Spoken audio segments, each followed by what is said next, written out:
Muy bien, este video es la continuación del primero con respecto al verbo to be. Vamos a seguir abordando este verbo, nada más que en este video en la forma negativa.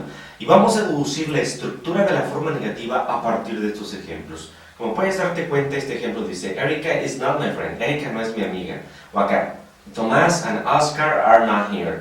Tomás y Oscar no están aquí. I'm not fat. No estoy gordo, ¿verdad? Como puedes darte cuenta, son enunciados en los que utilizo el verbo to be, aquí está en sus diferentes formas, pero estoy negando cierta información, estoy diciendo que algo no es o que no está, ¿verdad? Entonces, a partir de estos ejemplos, tenemos que deducir cuál es la estructura que sigue el verbo to be cuando negamos. ¿Ok? Como puedes darte cuenta, la vamos a representar esta estructura con el signo negativo, el signo de menos. ¿Qué es lo primero entonces que va en este tipo de enunciados? Primero va el sujeto. Después del sujeto tenemos el verbo to be en cualquiera de estas formas, la forma am, la forma is o la forma are. Recuerden que estas formas dependen del sujeto, ¿sí?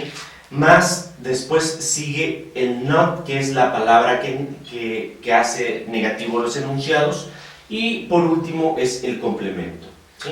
Este entonces es la estructura que siguen los enunciados negativos cuando utilizamos el verbo to be, el verbo ser o estar.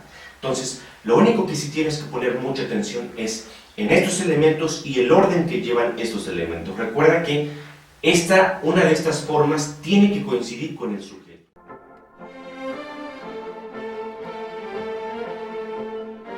Muy bien, y con respecto al uso del verbo to be en enunciados negativos, las contracciones siguen apareciendo, al igual que en la forma afirmativa.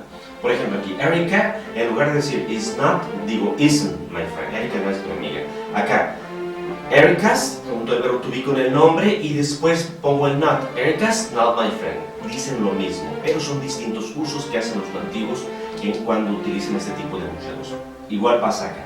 Tomás and Oscar are not here, que esa es la forma más completa, ¿verdad? Así como quisiéramos que nos dijeran todo el tiempo, como quisiéramos que nos hablaran. En realidad ellos muy seguido hacen eso. Tomás and Oscar aren't here, ¿ok? Contracciones. Es importante que sepas esto de manera que cuando tú lo escuches entiendas ambos, entiendas aren't o are not. Y es muy recomendable que tú utilices esta forma, aren't, isn't. ¿Por qué razón? Porque es la más natural, es lo que más utilizan ellos. Así es que hay que tener mucho cuidado con este tipo de enunciados.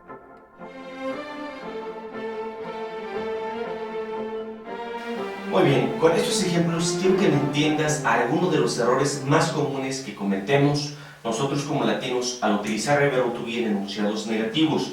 El primer error tiene que ver con el orden, ¿sí? Normalmente, a veces queremos decir, en lugar aquí de decir que él no es italiano, decimos he no is Italian, ¿verdad? Este es el primer error que existe. Para empezar, el orden lo tenemos que seguir tal cual la estructura. Sujeto, verbo to be, not y complemento. Lo correcto es he is not Italian.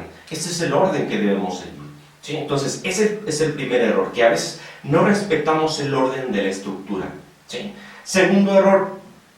Normalmente cuando vamos con una persona y esa persona, por ejemplo, dice un enunciado y que nosotros queremos responder con respecto a ese enunciado, por ejemplo, aquí, si alguien nos dice, va con nosotros y dice, I'm Catholic, y tú quieres decir, pues yo no soy católico, quieres decir eso, tiendes a repetir todo, tiendes a decir, I am not Catholic, o dices, me no, ¿ok?